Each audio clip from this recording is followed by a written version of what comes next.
Alto Parlante, tu podcast de política. Te decimos las cosas como son. Al micrófono Pablo Marín y Arturo Aramburu. Comenzamos. Bienvenidas y bienvenidos a un episodio más de Alto Parlante, tu podcast favorito de política. Te habíamos extrañado como no tienes una idea. Te acompañamos como todos los lunes y todos los jueves, Arturo Aramburu y Pablo Marín. Un gusto estar con ustedes. Feliz arranque de semana. Oye, quiero arrancar este capítulo porque, a ver, obviamente hubo muchas noticias, muchas cosas. Además tenemos un poquito de notas atrasadas, pero no se preocupen, vamos a hablar de todo porque en este programa no los vamos a dejar atrás nunca. Pero hubo 4 caídas este fin de semana que me parece interesante hablar como dato, como breviario cultural, digámosle. Por una parte, Joe Biden resulta que mientras estaba subiendo al Air Force One, que es el avión presidencial, se cayó no una, no dos, 3 veces y se ve que como que le dolió. Por si eso fuera poco, unos días más tarde se cayó también WhatsApp, Facebook, Messenger, Instagram. Seguramente ustedes que están en casa la sufrieron. Te diste cuenta porque durante un buen rato algunos de los que están escuchando fueron como yo y como tú. El viernes estábamos desesperados. Que conectamos el celular, que desactivamos datos y volvimos a activar. Estábamos desesperados y pues bueno, estas cosas se caen. Al final son fierros, son servidores y eso pasa. Por si eso fuera poco, resulta que cayó un meteorito en Cuba que generó... Yo no la vi por ningún lado. Bueno, pues hubo varios fenómenos en el cielo. A ver, también acuérdate que en Cuba la cosa está muy restringida, entonces no sale mucho, pero el sistema meteorológico dijo que efectivamente, muy probablemente había sido un meteorito que había caído y esto nos tocó juntos. De hecho, hubo un sismo en la Ciudad de México que en un momento dijeron que había sido, pues resulta que un simulacro. ¿No? Después se dieron cuenta que no, después se dieron cuenta que fallaron cosas. Lo que sí es que ya están tomando cartas en el asunto. Y deberían. Ya corrieron personas del C5, que es el centro de inteligencia en donde se distribuye la señal para que la gente pueda desalojar. A ver, no es un tema nada ligero. Si este tipo de sistemas fallan y no suenan o dicen que es un simulacro y la gente no lo toma en serio, puede costar vidas. Y efectivamente hubo temblores, o efectivamente hubo muchas repeticiones después. Exacto. Entonces, pues bueno, finalmente no pasó nada. Las réplicas tampoco tuvieron ningún impacto. Y pues bueno, quedaron solamente como anecdotario de este fin de semana caótico. Pero el trauma que causa ese tipo de cosas, o sea, nosotros estábamos en Ciudad de México y vimos la reacción de las personas al escuchar la alarma sísmica, la alerta sísmica, para después enterarse que todo había sido un simulacro, que no. La mañana siguiente volvió a sonar la alarma y tampoco era ningún movimiento de las placas tectónicas. Entonces, pues sí, las 4 caídas. No, pero finalmente, o sea, lo que sí reconocieron es que sí hubo movimiento. Anterior. Sí hubo movimiento. El problema fue que en algunas de las bocinas se dijo que era simulacro cuando error. No lo era, ¿no? Exactamente. En fin, siendo simulacro o no siendo simulacro, tómenselo muy en serio, háganlo de manera ordenada, no corro, no grito, no empujo. Y venga, arrancamos con toda la información porque hay muchas cosas. Un dato cultural muy rápido al que me voy a meter. La Asociación de Escuelas Particulares dijo que se dieron de baja 23 millones de alumnos de escuelas privadas y se han cerrado más de 20,000 planteles. Es una cifra que a mí me dejó como muy frío, que van a estar haciendo esos 23 millones de chavos. Seguramente este tiempo, lo han visto. ¿No? Aquí en la ciudad nosotros podemos verlo y es algo que seguramente se replica en otros lados.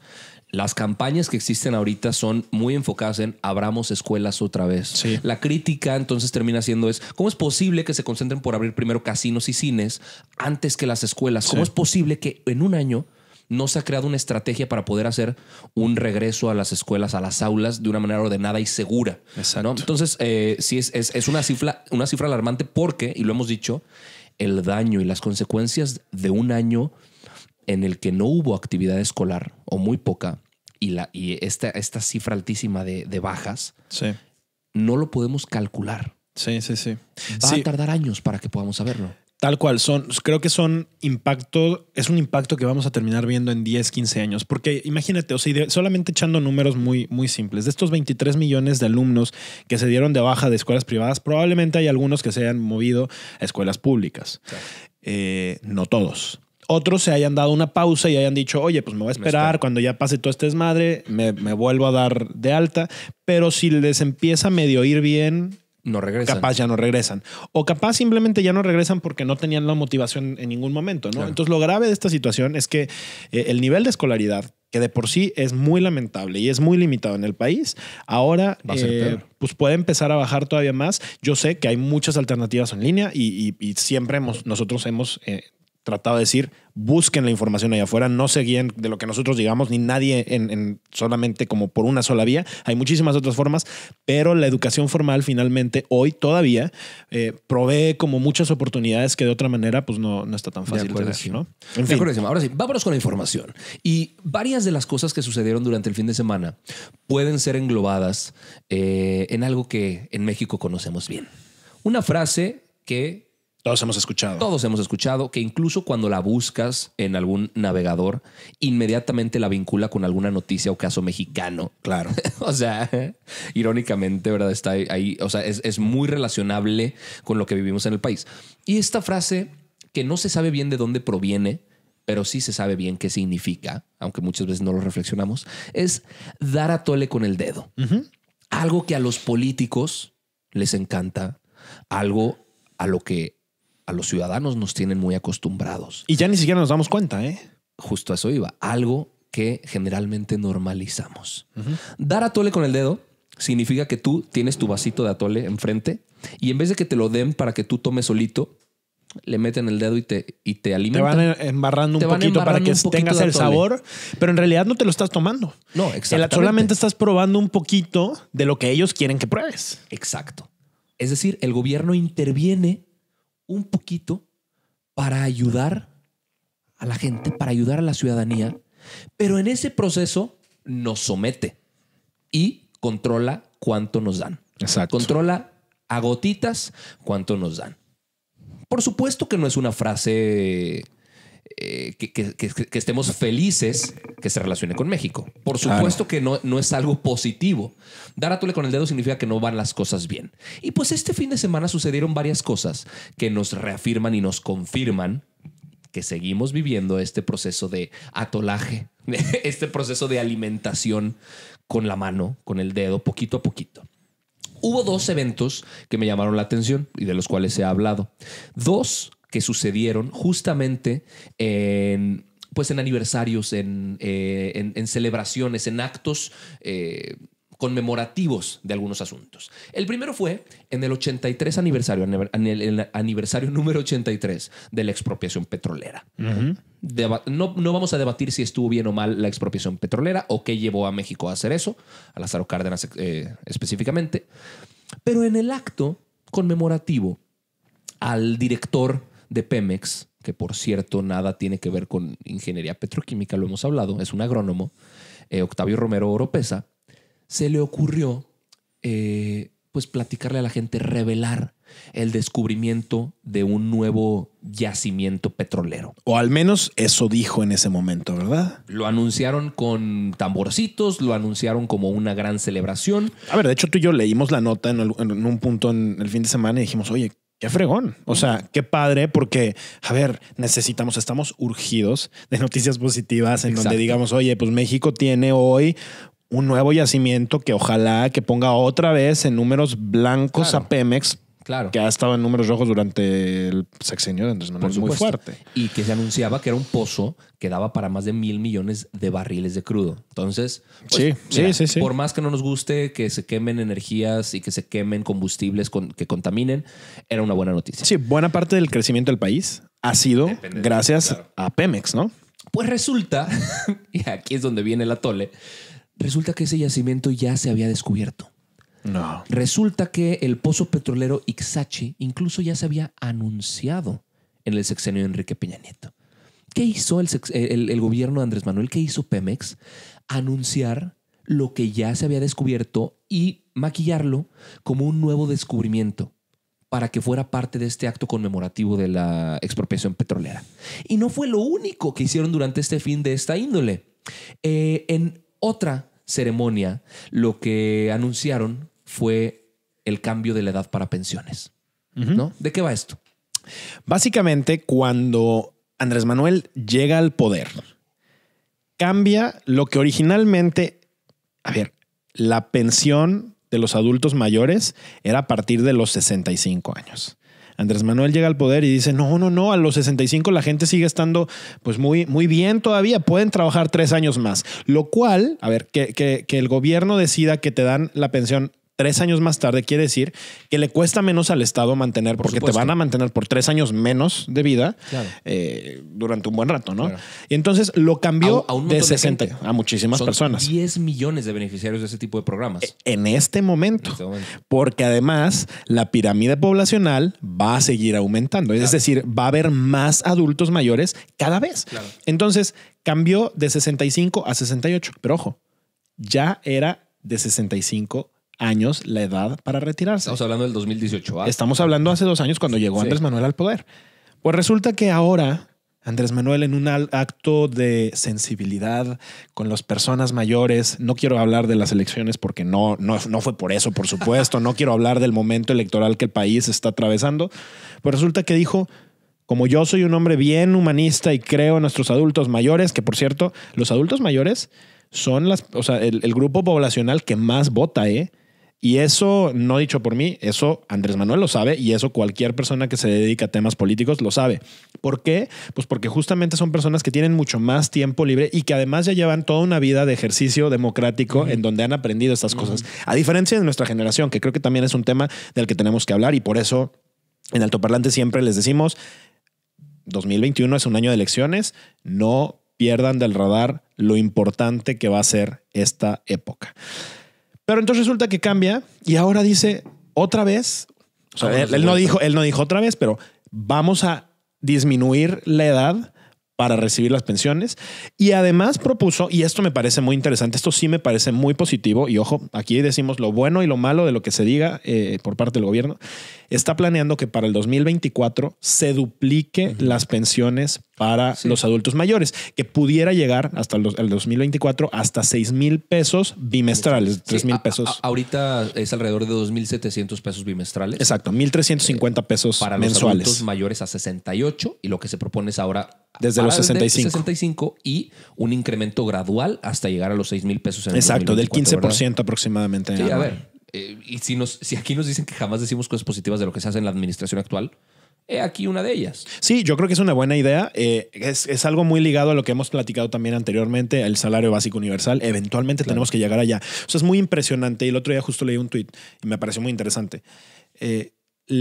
Cómo las personas a partir de los 55 años empiezan a ver un decremento en sus ingresos muy fuerte y la probabilidad y la cantidad de cosas que puedes seguir haciendo a partir de esa edad se disminuye muchísimo por la competencia y por la forma en el que el sistema capitalista en el que vivimos está diseñado. Claro. Yo creo que es algo muy positivo. Ojalá que no se utilice con fines electorales, porque otra vez este tipo de anuncios que se hagan en esta época, ¿por qué no lo dijo en julio? ¿Por qué lo dijo ahorita? No, a ver, aparte no perdamos el panorama completo. Se está proponiendo una solución para un problema que ellos mismos ocasionaron. ¿A qué problema te refieres? A subirla. Ellos lo subieron de entrada a 68 años. Quizá no fue lo más favorable y ahora deciden regresarlo otra vez a 65 y lo anuncian como un logro. Sí. Fue algo que ellos mismos cambiaron al haber entrado al gobierno. Correcto. Se vale cambiar de opinión, se vale rectificar y se vale buscar mejores políticas públicas. Pero si era algo que ya funcionaba, claro, pues no le das en la madre para después regresar a arreglarlo. Y además anunciarlo como que es un logro, ¿no? O sea, no hay logro aquí, simplemente se regresó a lo que ya se tenía. Qué bueno, porque pues era algo bueno lo que se tenía y es lo que tocaba. Exactamente. Ahora, para concluir esta época de atole con el dedo, se nos dijo que Morena iba a renunciar al 50% de su presupuesto público. Lo usaron de manera muy electorera, eso sí, para decir que se iba a donar a vacunas y que Morena eran los que iban a traer vacunas. El INE acaba de anunciar que es falso. No se ha solicitado esa renuncia al presupuesto público. A ver, es un montón de lana, ¿eh? Sí. A Morena se le está otorgando un presupuesto de 2,195 millones de pesos para estas elecciones. A ver, es un demonial lo que se gasta en elecciones. En total se van a gastar 7,000 millones de pesos. Ok. ¿No? O sea, para que veamos la importancia que tiene para los partidos y para nosotros el salir a votar, que para nosotros es gratis, ¿no? O sea, pero... a ver, es gratis, ¿verdad? Pero en tus impuestos estás pagando cada papeleta, estás pagando toda la estructura y incluso la publicidad que tú ves en las calles, ¿no? Totalmente. Y pues no han renunciado a este presupuesto. ¿Quién sabe si lo vayan a hacer? Porque lo están anunciando con bombo y platillo. ¿Quién sabe si vaya a suceder? Por lo pronto el INE nos dice, no ha pasado. Lo que sí nos dijeron es que resulta que todas las ganancias que produzca el Tren Maya ahora van a ser parte del ejército. Tú has hablado en más de una ocasión, en más de un episodio, de la inminente y brutal, el inminente y brutal peligro que hay detrás de militarizar un país. Uh-huh. De cómo desde un principio Andrés Manuel nos dijo los militares a los cuarteles. Ese fue, fíjate, es que ese fue algo que durante la campaña, y no te estoy hablando durante la campaña de hace 2 años, te estoy hablando durante la campaña de los últimos 18 años, trajo. Y mucha gente consideraba, es más, personalmente, yo consideraba que una de las mejores propuestas de Andrés Manuel, si llegaba a ganar, era esa. Porque los militares no están destinados para proteger la seguridad pública. Exacto. Las labores de seguridad pública son muy diferentes a las labores de los militares. Los militares están entrenados para matar, para combatir. Y es algo muy diferente a prevenir, a proteger, a cuidar. O sea, ¿sabes? Son 2 estrategias completamente diferentes y que Andrés Manuel lo haya utilizado solamente como una tarjeta de cambio de voten por mí y a la mera hora no solamente siga con la misma estrategia. Es que mira, si siguiera con la misma estrategia yo entiendo porque el país está en unas circunstancias difíciles. No. Aumentamos y reforzamos la labor del ejército en todo, en aduanas, en militarización de las policías, en militarización de todo. Y no solo facultades, incluso dinero. En recursos. Ahí es justo. Y aquí sí, creo que ese es un tema que te interesa a ti bastante y lo has mencionado y le has seguido la pista. El tema de los fideicomisos del ejército, más de 1000% que han crecido. Sí. El tema de control de aduanas. El tema del control del aeropuerto. Aeropuertos. E ingresos del aeropuerto de Santa Lucía. Ahora los ingresos del Tren Maya, que a ver, no van a ir para favorecer el sector turístico. No van a ir para favorecer a las comunidades indígenas. Es más, ni siquiera van a entrar a la hacienda. O sea, ni siquiera van a entrar al presupuesto federal y después reasignarse. Van a ir directo al presupuesto de la Secretaría de Defensa. La pregunta aquí es... ¿Dos Bocas? ¿También le van a dar los ingresos de la refinería? Pues capaz. O sea, a ver, son los 3 proyectos de Andrés Manuel, ¿no? O sea, Dos Bocas, el tren y su aeropuerto. La pregunta es ¿para qué? Claro. O sea, y digo, aquí nos gusta pensar mal porque generalmente acertamos. Pero cuando tú empiezas a ver que todo el Estado empieza a tender a una militarización de este tipo, ojo, para un presidente que busca, y ahorita yo sé que nos vamos a meter hacia el tema de la reforma eléctrica porque es todo un tema. Cuando un presidente busca concentrar tanto poder, se hace de muchos enemigos. Y cuando se hace de muchos enemigos, pues le da miedo que en una de esas lo puedan querer quitar del poder. ¿Quién puede quitar del poder a un presidente por vías no democráticas? El ejército. Pues un sistema militar, un sistema que tenga poder. Claro. Y el poder pues lo puedes tener con armas, lo puedes tener de muchas formas. Ojo, esto no estamos diciendo que... dos cosas. No estamos diciendo que vaya a pasar y no estamos diciendo tampoco que nos lo estamos inventando. No es una teoría nuestra. La historia nos lo ha enseñado. Hay varios países donde se han instaurado dictaduras militares por un golpe de Estado de las Fuerzas Armadas. Mira, si ya nos queremos ir a teorías más conspiratorias, que tampoco, a ver, ojo, no tengo ninguna certeza de esto, pero la lógica me dice que hay un sentido en esto. El hecho que Andrés Manuel hubiera elegido no estar en Los Pinos y moverse a Palacio Nacional, a mí me parece una movida muy estratégica si en algún momento hubiera algún tipo de golpe de Estado. O sea, Los Pinos está muy enmarcado, o sea, está muy fácil de... Claro. Palacio Nacional es un lugar diseñado justamente para evitar golpes de Estado. O sea, es un palacio, es una fortaleza que es imposible penetrar si se hace una labor y una estrategia correcta. Yo no quiero decir con esto que Andrés Manuel está previendo que vaya a haber un golpe de Estado. No queremos, nadie quiere que eso pueda llegar a suceder, pero es muy curioso que quiera blindar de tal manera al ejército con tanto dinero. O sea, en países como Venezuela, tú ves Hay dos tipos de ricos.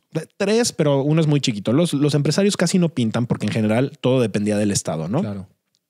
Pero los otros dos tipos de ricos en Venezuela eran o políticos o militares. ¿Cómo un militar se hace tan rico? O sea, no hace sentido. Pues en México empieza a pasar esto. O sea, y empieza a haber este tipo de escándalos. Claro. Cuidemos y pongamos todos los ojos alrededor de estos temas porque no es nada claro. pequeño el tema. No creo que falte mucho para que les asignen todavía ingresos de algunos otros tipos. Vamos a ver, vamos a seguir la pista. Por favor, seguiremos en eso. A este tema. Sí. Y ahora, para concluir el episodio, vamos a pasar una nota que no es chica, pero que tenemos que entrar a ella de una vez para que nos alcance el tiempo. Les hemos venido hablando de todo la cuestión energética y la cuestión eléctrica que se ha querido modificar en el país. La reforma eléctrica, que consistía básicamente a grandes rasgos de reasignar la manera en la que CFE iba a suministrar energía a nuestras casas. Ahorita lo hacen de la forma más barata. Quien les dé energía más barata es la que se utiliza prioritariamente. Y sorprendentemente parte de esa energía más barata es energía renovable. Exacto. Energía limpia que a través de diferentes parques fotovoltaicos cuya inversión es extranjera en su mayoría. Y privada. Y además, esa es una de las críticas, ¿no? Es privada que alguien metió el dinero con la intención de tener obviamente una utilidad. Exacto. Eventualmente, pero... claro. Esa es la manera más inteligente, de hecho, de obtener energía como el resto del mundo avanzado lo está haciendo. Por supuesto. El argumento que utiliza el gobierno es no somos energéticamente soberanos, entonces tenemos que regresar la soberanía al país. Vamos a cambiar la ley eléctrica para que entonces ahora prioritariamente se utilice la energía de los generadores de CFE, después las plantas renovables de CFE, después las privadas, al final, ¿no? Hemos hablado ya de las consecuencias que esto nos podría traer. Una fuga de capitales de los inversionistas, unas deudas y unos pagos fuertísimos por indemnización de la inversión que se ha hecho en este sentido. Se hizo una suspensión la semana pasada, una suspensión provisional, porque empezó el juicio de amparo, porque se presentaron varias empresas privadas a decir esto no está bien, esto no favorece al país, esto va en contra de mis derechos. Presentaron el juicio de amparo, se otorgó la suspensión provisional.